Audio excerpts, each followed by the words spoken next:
민주당의 집권 준비를 책임지는 집권 플랜 본부장이 되겠습니다.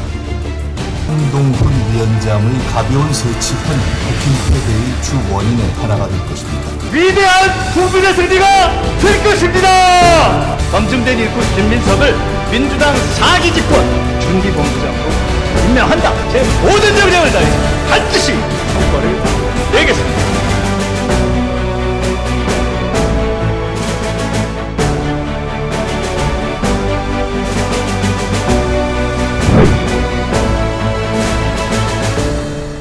안녕하세요. 안녕하세요. 네, 요즘 기분 좋으시죠?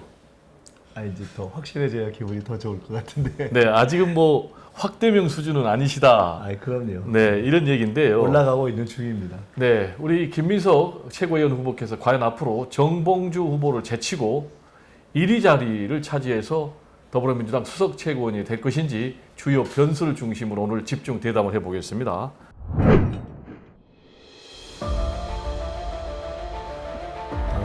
사실은 제가 출마 결심을 하고 나서도 네, 선거운동을 많이 못했고 네, 또 최근에 온라인 권리당원들의 주요한 소통 창구인 온라인이나 유튜브에서의 인지도가 네, 사실은 상대적으로 그렇게 높지 않았고 네, 그런데 이러저러한 계기로 이제 인지도가 상승하면서 네, 또 첫 주의 연설이 쭉 전파가 되면서 저 사람이 저런 콘텐츠가 있네 이런 것도 확인이 되고 물론 이제 이런 과정에는 이제 이재명 대표가 왜 표가 안 나오지? 네. 뭐 그렇게 해서 지금 화제가 되는 이런 것도 또 계기가 됐고 그런 복합적인 원인이 있는 것 같습니다. 그렇군요.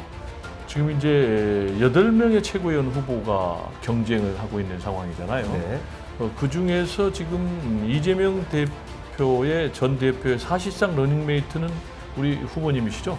뭐 러닝메이트라는 표현은 제가 쓰긴 그렇지만 이재명 대표의 선거 처벌본부장을 맡고 있다는 건 사실 제 입으로는 한 번도 얘기 안 했는데 네. 대표님께서 공개를 하신 것이고 네, 그것은 뭐 이번 전당대회가 사실 이재명 대표의 당락을 우려하는 선거는 아니잖아요. 그렇죠.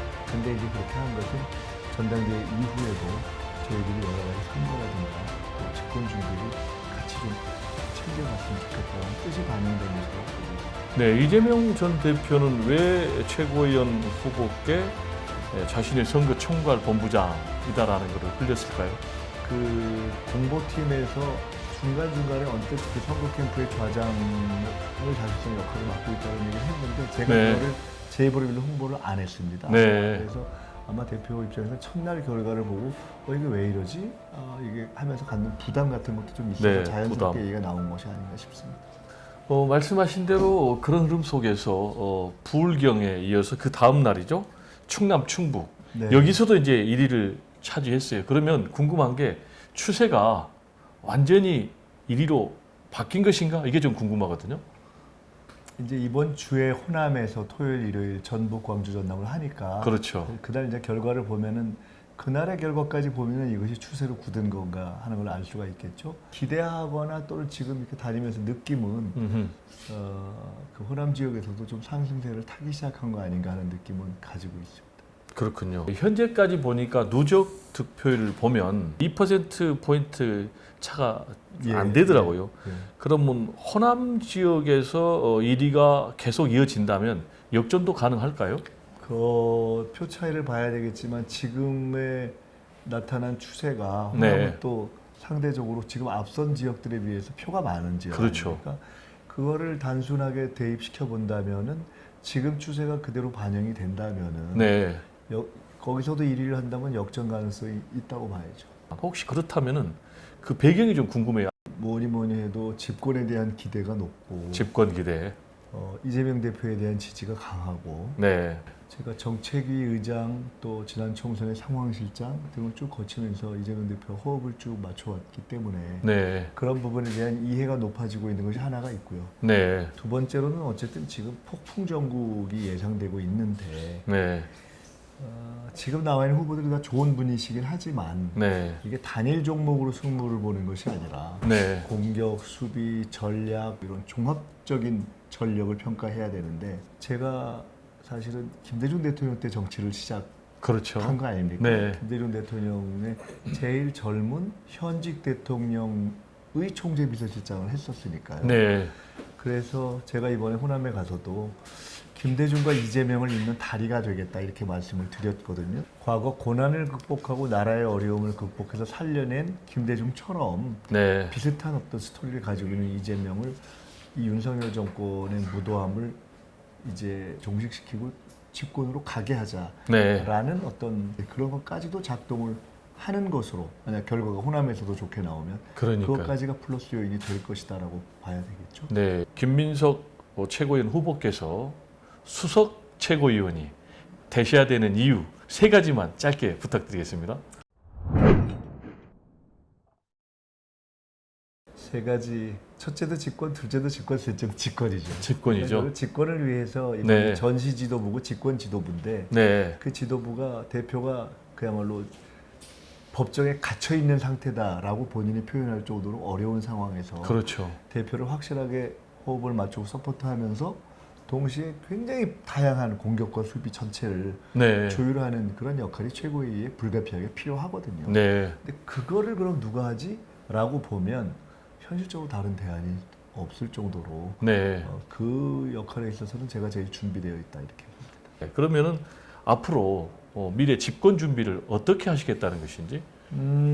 사실 집권의 전제는 이 정권을 이제 가능하다면 하루빨리 그리고 이건 종식시키는 것이죠. 네. 그걸 철저하게 해야 되는 싸움을 저희가 해야 되고요. 네. 근데 동시에 그런 투쟁만으로 안 되는 것이 저희가 어쨌든 이 세력이 확실한 대안 세력이고 집권 세력이네. 민주당이 집권하고 또 이재명 대표가 대통령이 되겠네라는 신뢰를 주려면 집권 준비라는 게 돼 있어야 되잖아요. 네. 그 핵심이 여러 가지 있겠지만 정책을 강화하는데 그냥 강화가 아니라 다원화 시대에 맞춰서 정책 협약 능력을 키워야 된다고 제가 제 얘기를 하고 있고요. 네. 3번째로는 뭐니 해도 인재풀을 급속하게 정비해야 됩니다. 네. 제가 그걸 예비 내각이라고 표현했는데 네. 그야말로 장관급 수준뿐만 아니라 다양한 부분의 전문가를 당 내외에서 중앙과 지방 전체로 정비하는 작업을 해야 된다. 네. 저는 이 3가지가 우선 핵심이라고 보고 제가 그 3가지를 주 내용으로 하는 집권 플랜 본부를 전당대회 직후에 바로 설치하겠다고 생각을 하고 제가 그걸 맡아서 해야 되겠다는 생각을 하고 있고 그 외에 여러 가지 있겠지만 이런 것이 우선 골간을 이루겠죠. 이재명 대표께서 대권에 도전하고 또 더불어민주당 대통령 후보에 선출이 된다면 네. 이번 대선 도전에는 아까 말씀하신 예비내각, 섀도우 캐비넷을 공개할 수도 있겠네요. 거의 섀도우 캐비넷을 구성하는 과정이 보일 정도로 저는 다양한 노력을 해야 된다고 봅니다. 이번 전대 이후에는 첫째는 다양한 분야, 근데 그 다양한 분야도 좀 막연하게 가령 뭐 외교 또는 경제 이런 것이 아니라 네. 다른 경제에서도 공정거래 분야 또는 외교에서도 어떤 분야 이렇게 국정 준비 또는 집권 준비 대화 이런 것들을 진짜 우리가 볼 수 있는 당내외 최고 전문가들과 함께 네. 당 대표가 뭐 예를 들어 매주 이런 식으로 쭉 축적시켜가는 것이 필요하다고 봅니다. 그렇군요. 한 가지만 더 말씀드리면 그뿐만 아니라 그 내용을 저는 그 과정을 전속력으로 해야 된다고 보고 있습니다. 네. 제가 집권 준비를 전속력으로 1년 안에 끝내자. 왜냐하면 국민들이 탄핵을 요구할 정도의 지금 상황 아닙니까? 네. 물론 앞으로의 전국을 예측할 수는 없지만 워낙 안개 전국이기 때문에 모든 상황에 대비할 수 있게 우리는 1년 내에 그런 준비를 끝내자는 각오로 아주 속도감 있게 가야 된다 생각하고 있습니다. 김대중을 만든 네. 김민석, 이재명을 만들겠습니다라는 이제 슬로건을 지금 내걸고 있는데 네, 호남에서는 그런 말씀을 드리고 네. 있죠.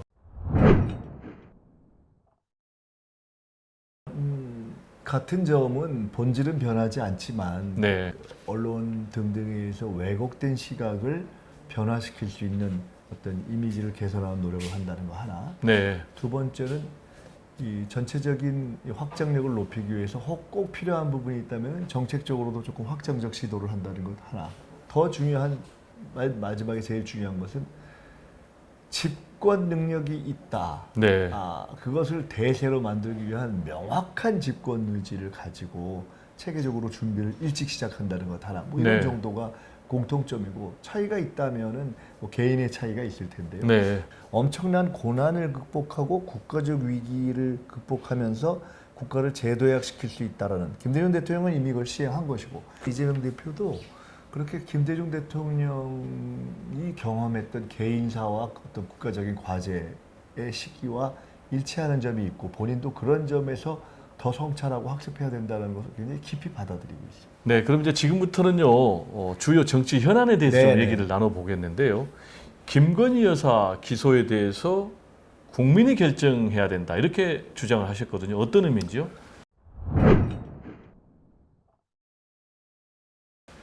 지금 검찰에 여러 가지 문제점이 있지만 그 중에 하나가 자기네가 그냥 아니 저 사람은 좀 애매기고 싶다 이러면 그냥 기소를 정해놓고 끝까지 수사를 하고 저 사람은 봐주고 싶다 이러면은 그냥 사실상 기소 안 하는 걸로 정해놓고 적당히 하고 뭐 이런 식이잖아요. 그렇죠. 소환도 멋대로 하고 예. 압수수색도 그리고 뭐 이제 이번에 멋대로 김건희 하고. 여사 건이 아주 대표적인 거잖아요. 뭐 네. 검찰 검사들을 불러가지고 핸드폰도 다 이렇게 빼게 하고 그렇게 하면서 뭐 했다는 거 아닙니까? 그러니까 이렇게 하는 건 지금 뭐 거의 그 결과도 기소 안 하는 걸로 뻔히 정해져 있는 거나 마찬가지여서 그래서 국민들은 사실 대부분 야 이거 말이 돼? 조사 다시 해. 그리고 원칙대로 기소해. 이것이 대부분 국민의 판단일 거예요. 이 차제에 기소개혁까지 확실하게 해서 기소권에 대해서 이재명은 무조건 기소하고 김건희는 무조건 기소 안 하고 봐준다라고 될 수 있는 그 상황을 상징적으로 혁파하자라는 뜻입니다.